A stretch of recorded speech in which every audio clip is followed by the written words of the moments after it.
नमस्कार दोस्तों, क्या आप जानना चाहते हैं कि देश में अभी लागू हुए 20 लाख करोड़ में से आपको क्या मिलने वाला है?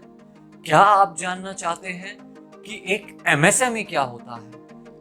क्या आप जानना चाहते हैं कि एमएसएमई बनने के लिए आपको क्या-क्या करना पड़ता है? और क्या आप जानना चाहते हैं कि रेहड़ी, पटरी, ठेला से लेके कोई भी काम करने वाला, कोई भी व्यवसाय करने वाला आदमी कैसे डायरेक्टली इस 20 लाख करोड़ का फायदा लेने वाला है? दोस्तों, इन सारी इंफॉर्मेशन को हम आपके साथ शेयर करने वाले हैं, आपको डिटेल बताने वाले हैं, आपको बताने वाले हैं कि कैसे अगर आप एक युवा ग्रेजुएट हैं तो भारत में आप 2 करोड़ के मालिक हैं। जी हाँ, आपको भारतीय गवर्नमेंट या इंडियन बैंक सिस्टम 2 करोड़ तक देता है एक एमएसएमई बनने के लिए। पिछले कुछ दिनों से जैसा प्रधानमंत्री जी ने कहा, निर्मला सीतारमण जी ने कहा, एमएसएमई इस देश में एकदम से बहुत ज़्यादा टॉकेटिव पॉइंट बन गया है। बहुत ज़्यादा लोग इसके बारे में बात करने लगे हैं, बहुत ज़्यादा लोग पूछने लगे हैं कि एमएसएमई क्या होता है या क्या करते हैं या कैसे बनते हैं। तो मैं आपको यहाँ बताना चाहूँगा सबसे पहले कि अगर आप भारत के नागरिक हैं, भारत में की किसी भी स्टेट में रहते हैं, हो सकता है अलग अलग स्टेट में थोड़ा सा आपके साथ प्लस माइनस कुछ एज फैक्टर में जाए और कुछ सब्सिडी फैक्टर में जाए, तो वो परसेंटेज अलग जाएगा। मगर अगर आप पूरे भारत में कहीं भी रहते हैं, आप भारत के नागरिक हैं, ग्रेजुएट हैं, एक चीज़ और ध्यान रखिएगा दोस्तों कि आप ग्रेजुएट भी होना चाहिए, क्योंकि वैसे ये 12th पास के बाद आपके लिए एलिजिबल हो जाता है। मगर 12th पास के बाद और without graduation banking system, bank managers या डीआईसी इसको थोड़ा सा इस तरीके से लेता है कि आपकी जो लिमिट्स हैं वो आपको 2 करोड़ तक नहीं ले जाएंगे। जी हाँ, मैंने बोला 2 करोड़।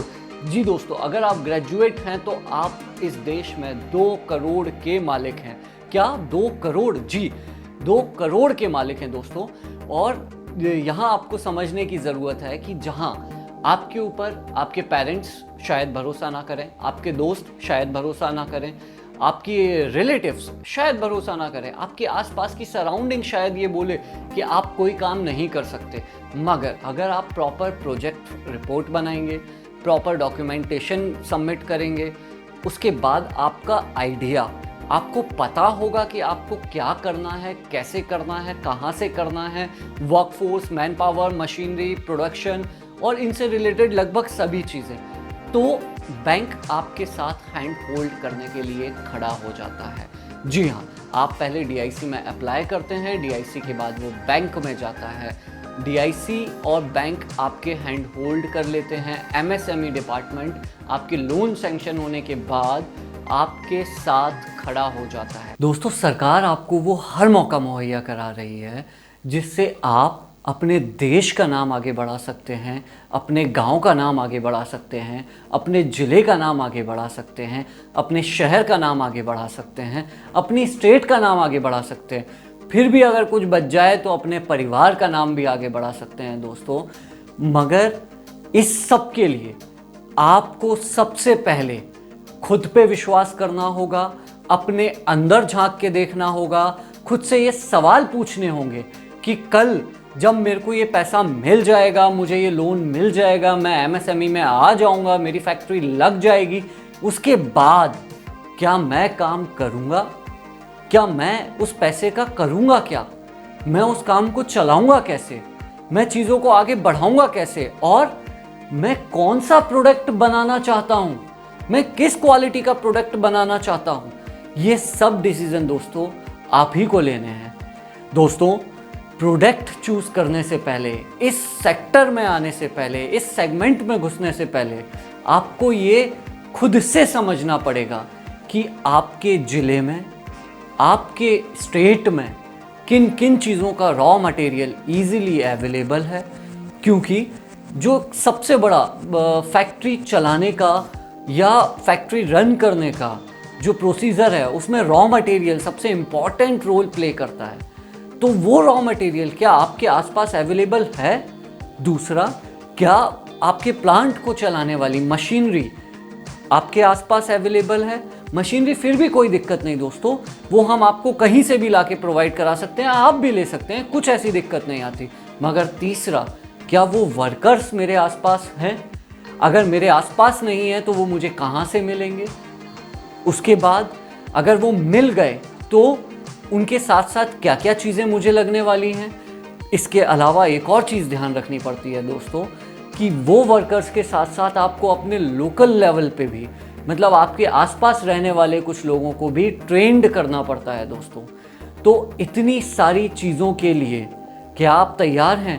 क्यों? क्योंकि एक बार अगर आप MSME में आ गए तो एक बात ध्यान रखना दोस्तों, अभी तो आप सुकून से सो रहे हो, मोबाइल पे मज़े ले रहे हो, एक से एक वीडियोस देख रहे हो, मूवीज़ देख रहे हो, घूमने जा रहे हो, हर किसी रिश्तेदार से मिलते हो, हर दोस्तों से के साथ पार्टी करते हो, दोस्तों से दोस्ती निभाते हो।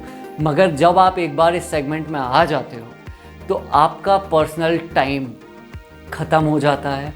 हो सकता है आप की शादी हो चुकी हो और अब आप इस टाइम ये सोच रहे हो, आप अगर अंडर 40 ईयर्स हो तो आप इस सेगमेंट में आ सकते हो। तो आपकी शादी हो गई है तो वो वाइफ जिसको आप अभी तक इतना टाइम देते थे, इस सेगमेंट में आने के बाद दोस्तों सुबह 9 से लेके रात को 10, 11, 12 तक आपकी लाइफ आपकी नहीं बचती। आपको काम करना पड़ता है 24 घंटे खच्चर की तरह, हम जिसको कहते हैं खच्चर की तरह काम करना। बहुत से लोग आपको कहेंगे स्मार्टली काम करिए, ये काम करिए, वो काम करिए। मैं आपको फ्रैंकली बताऊं दोस्तों, फैक्ट्रियाँ, मैन्युफैक्चरिंग घर बैठ के नहीं चलती, वो लैपटॉप से नहीं चलती, वो दूर से नहीं चलती। उनको चलाने के लिए आपको इन्वॉल्व होना पड़ता है दोस्तों। इस नए भारत में और आज के भारत में ये मायने नहीं करता कि आप किस परिवार से हैं, ये मायने नहीं करता कि आप कहाँ रहते हैं, ये मायने नहीं करता कि आप किस टाइप की लाइफ स्टाइल में जी रहे हैं। वो इंसान भी इस अभियान से जुड़ सकता है जो गांव में रहता है, जो गरीब है, जो जिसे हम कहते हैं कि वो सिर्फ नौकरी करने के लिए बना है।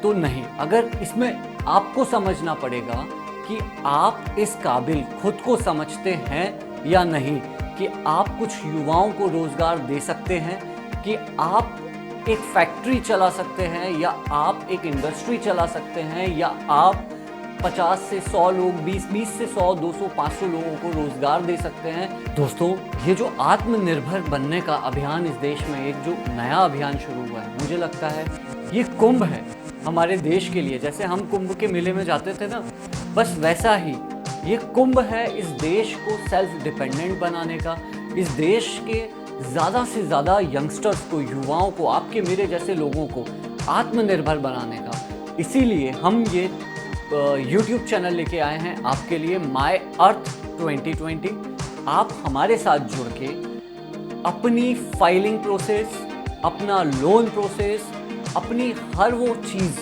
कि आपका आइडिएशन से लेके इम्प्लीमेंटेशन तक कैसे आपको चीज़ें सॉल्व करनी है, किन किन हर्डल्स को पार करना है, क्या क्या चीज़ें रिक्वायरमेंट है, इन सभी में हम आपके साथ हैंड होल्ड करेंगे। सेकंड चीज़ दोस्तों, इसका कोई चार्ज नहीं है।